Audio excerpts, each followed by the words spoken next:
Hey everyone, welcome back to Corporate Dakota, the place where we try to make sense of what these big companies are up to. And let me tell you, this next report is a wild ride, a real roller coaster of financial ups and downs, with a dash of legal drama. Buckle up, because we are diving deep into New Ride Incorporated's latest quarterly filing. So what exactly are we looking at here?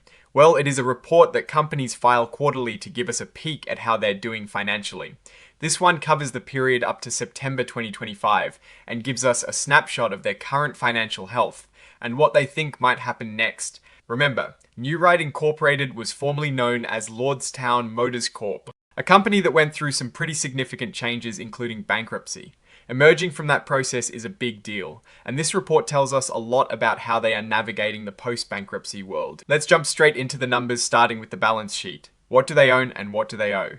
As of the 30th of September 2025, the company had about $18.2 million in cash and cash equivalents. That sounds like a decent amount, but it is actually a decrease from their December 2024 figure of around $23.1 million. So their cash pile is shrinking a bit. They also have short-term investments worth nearly $6.9 million and a significant chunk of restricted short-term investments totaling over $22.7 million. These restricted investments are tied up likely due to bankruptcy proceedings or legal obligations. When we look at liabilities, the picture gets a bit more complex. They have about $6.2 million in total liabilities. That includes a line item called liabilities subject to compromise, which stands at $5.2 million. This refers to potential claims against the company that are still being sorted out. Now, for some of the more interesting parts of the equity section, where we find 300,000 shares of Series of convertible preferred stock outstanding. These are not your typical shares, and they represent a significant amount of value at over $37.6 million as of September 2025. This preferred stock is a key piece of their financial structure, especially considering their past agreements. And then there is the stockholders' equity, which shows a rather large accumulated deficit of over $1.177 billion. That means over their history, the company has lost more money than it has made. Even with a net income of $486,000 for the 9 months ending September 2025, this deficit is a stark reminder of the financial challenges they have faced. Moving on to the statement of operations, this is where we see their profit and loss. And this is where things get really interesting. For the 3 months ending September 2025, New Ride actually reported a net income of $955,000. This is a huge turnaround from their net loss of $6.7 million during the same period in 2024. But wait, there is more. The income before income taxes for the 3 months ending September 2025 was $955,000, which looks good. However, a big chunk of that is from investment and interest income, totaling $560,000. They also had a realized gain on debt securities available for sale of $925,000 in the 9-month period of 2025. This means some of their positive results are coming from investments, not from their core operations, which are essentially managing claims and legal matters. Their selling, general and administrative expenses, which we can call SG&A, are down significantly. For the 3 months ending September 2025, they were $1.2 million compared to $2.3 million in 2024. This reflects a more streamlined operation, likely due to reduced staff and overhead after bankruptcy. For the 9-month period, SG&A expenses also dropped from $9 million in 2024 to $4.8 million in 2025. A really noteworthy item is the legal settlement and litigation benefit net. In the 3 months ending September 2025, this was a benefit of $1.6 million. In the same period of 2024, it was a benefit of $1.8 million. This suggests they are settling some of their outstanding legal issues, which can be a double-edged sword. It means they are resolving problems, but it also means they had liabilities to resolve. For the 9 months ending September 2025, there were no reorganization items. This is a huge positive change from the 9 months ending September 2024, when they had a whopping $4.8 million in reorganization items. This shows that the heavy costs associated with bankruptcy are now behind them. Looking at the 9-month period for 2025, they reported a net income of $486,000, a massive improvement from a net loss of $6.7 million in 2024. Again, a lot of this is helped by investment gains and strategic settlements rather than from selling products. We also see an accrued preferred stock dividend of $738,000 in the 3-month period of 2025 and $2.2 million for the 9-month period. This is a cost associated with that series of convertible preferred stock we talked about earlier. This brings us to the net income or loss attributable to common shareholders. For the 3 months ending September 2025, it was $217,000, which is positive, but comparing it to the same period in 2024, where it was a loss of $344,000, shows a significant improvement. However, for the 9-month period, the common shareholders are still looking at a net loss of $1.7 million. Now let us talk about cash flow, because that is the lifeblood of any company. For the 9 months ending September 2025, the company used $5.6 million in cash from its operating activities.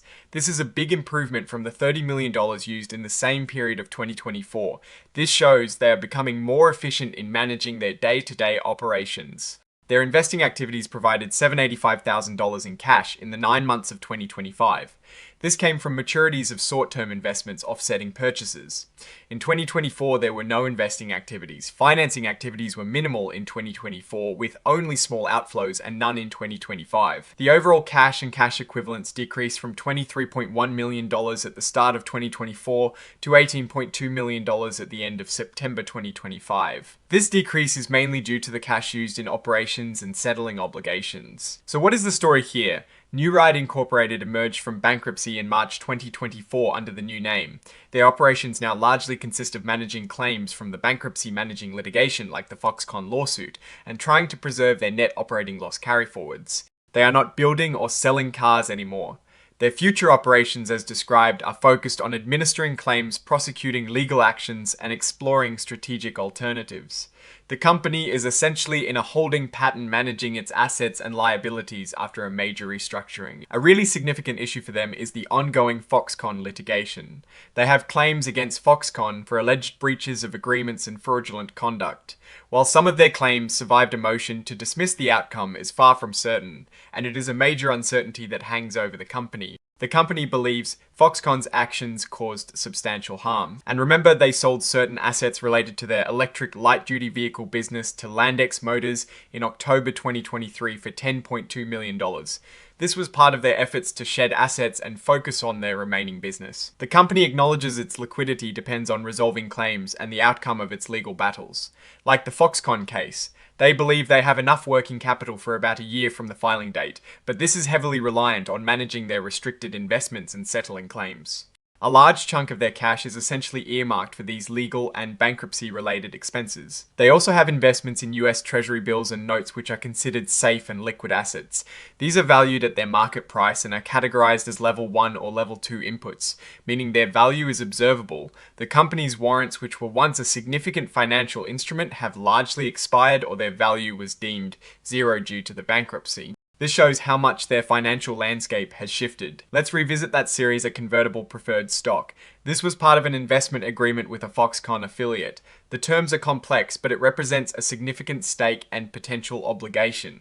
The company believes the transaction price was representative of fair value. However, the company can compel conversion of this stock under certain conditions, and Foxconn has certain put rights, which means they could demand repayment. It ranks senior to common stock, but junior to other potential preferred stock. They authorized a massive number of Class A common shares, but after a 1-for-15 reverse stock split, there are about 16 million shares outstanding. The earnings per share figures are quite small due to the small net income and large number of shares. Basic and diluted earnings per share are both 0.01 for the 3 months ending September 2025. Stock-based compensation is still a thing, with restricted stock units being granted to directors.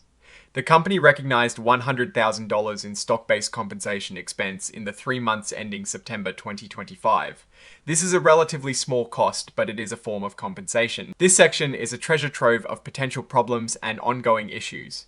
It details the bankruptcy proceedings, liabilities subject to compromise, and other claims. The company is subject to ongoing legal proceedings, including the Ohio Securities class action and derivative lawsuits. They are also dealing with insurance disputes regarding coverage for these legal battles. The company's legal proceedings are extensive. It includes the Ohio Securities class action, which was settled with a cash payout and potential distribution based on litigation proceeds and preferred stock liquidation preference. There are also derivative lawsuits, all stemming from issues that predate the bankruptcy. The company believes it has defenses to indemnification claims. The US Securities and Exchange Commission, or SEC, had a claim for $45 million. This claim was settled as part of the Ohio Securities class action settlement, and no direct payment was made to the SEC. This was a major regulatory hurdle cleared. There was also litigation related to the company's past as Diamond Peak. This has been settled with former directors seeking indemnification from New Ride. So what is the takeaway from all of this? New Ride Incorporated is in a very peculiar position. They have emerged from bankruptcy and are showing a net profit in the latest quarter. However, this profit is heavily influenced by investment income and litigation settlements, not by generating revenue from a core business. They are essentially managing a pool of assets and claims. Their biggest strengths are their existing cash reserves, their ability to manage liabilities, and the potential recovery from their ongoing litigation, particularly the Foxconn case. However, their biggest weaknesses are the lack of operational revenue, the substantial accumulated deficit, and the ongoing uncertainties surrounding their legal battles and the ultimate resolution of all claims. The company seems to be focused on winding down its affairs and extracting value from its remaining assets. The direction is clear. They are not planning to relaunch the car business, but rather to resolve past issues and potentially return value to shareholders or creditors. The main opportunity lies in a favorable outcome from the Foxconn litigation, which could significantly boost their resources. The risk of not recovering fully from their legal entanglements or facing new unforeseen claims is a significant concern. In my opinion, New Ride is in a transitional phase. They have successfully navigated bankruptcy, but the path forward is still somewhat clouded by legal complexities and the absence of a traditional business model with ongoing revenue generation. They are essentially a company managing its own liquidation or restructuring process. Whether this leads to significant value creation or just a managed decline is yet to be seen. Alright, that is our breakdown of New Ride Incorporated's latest filing. What is your take on these numbers and what they signal for the company's future? Drop your thoughts in the comments. If this analysis was valuable, hitting that like button really helps, and subscribe for more deep dives. Don't forget to check out the Discord in the description. Thanks for watching. See you next time.